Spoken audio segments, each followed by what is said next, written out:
Tompoklasy toko vavy miarabantsika rehetra tonga eto amin'ny fandaharana manokana eto amin'ny Lieu Défi Madagasikara. Anomboantsika izany dia andeha ho fantarintsika hoe inona moa no atao hoe herisetra. Ny herisetra dia fanembatsembanana zon'ny hafa ary miseho amin'ny endrika maro izany: ara-batana, ara-nofo, ara-toekarena, ara-moraly. Ny herisetra miteraka effet psychologique, herisetra amin'ny alalan'ny teny mahery, maivava ary teny mandratra fanambaniana, kapoka na vono. Herisetra ara-nofo dia violence sexuelle na fanararaotana ara-nofo. Azo sokajiana herisetra ara-nofo ihany koa ny hoe tsy mety iray amin'ny vadiny ny lehilahy na ny vehivavy.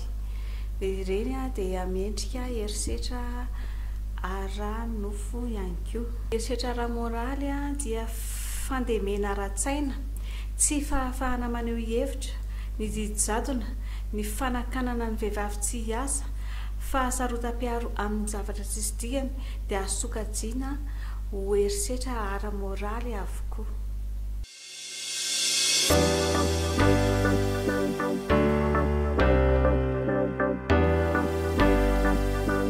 Ny antony mahatonga ny olana tsy ampy ny fifampiresahana na tsy misy mihitsy aza, tsy mifampihaino ny mpivady, mamolava ny lehilahy, variana amin'ny loka sy ny vehivavy hafa ivelan'ny tokantrano sy ny rendrarendra ivelan'ny tokantrano.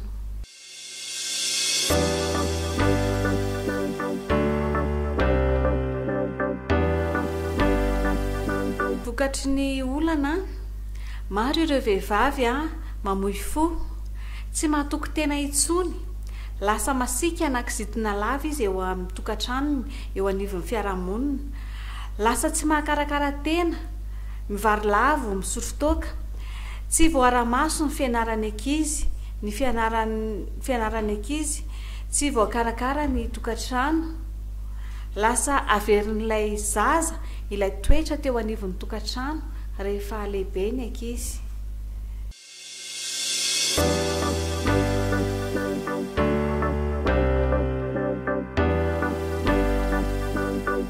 Misy ny vahaolana eo amin'ny herisetra, reny milamintsaina, sambatra ny ankizy, milamintsaina ny reny sy ny zaza, tsy mivary lavo ny reny, milamina fiainana sy ny fianarany ankizy, voara-maso ny fianarana, miresaka tsara ny mpivady, mifampihaino, mifampitsinjo ny mpivady, tsy variana amin'ny loka sy ny rendrarendra, mifanometeny mamy, mifanambitamby, tsy mitady fitiavana any ivelany, mifanaja ary mifankatia.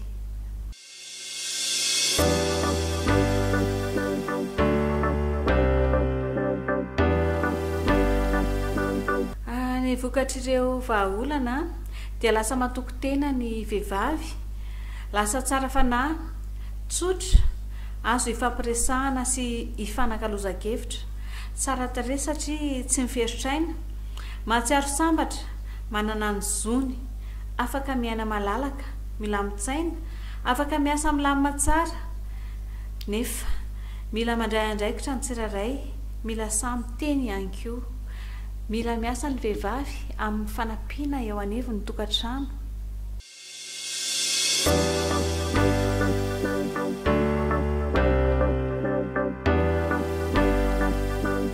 Ny fanamariana dia misy sy maro ireo reny mpianakaviana hiaran'ny herisetra, tsy miseho ety ivelany ny problème mahazo azy, fa ao anatiny ao mahakarakara tena izy, mahakarakara vatana sy mihaingo tsara, tsy hita hoe misy herisetra ara-moraly mahazo azy eo anivon'ny tokantrano.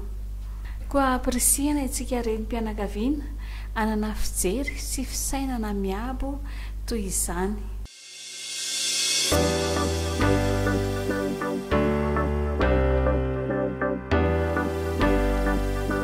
Zay raha no vita ho ilaina meta koa misaotra antsika naharitra ny aino hatramin'ny farany, koa amin'ny rarosoa antsika rehetra, misaotra tompoko lahy, misaotra tompoko vavy.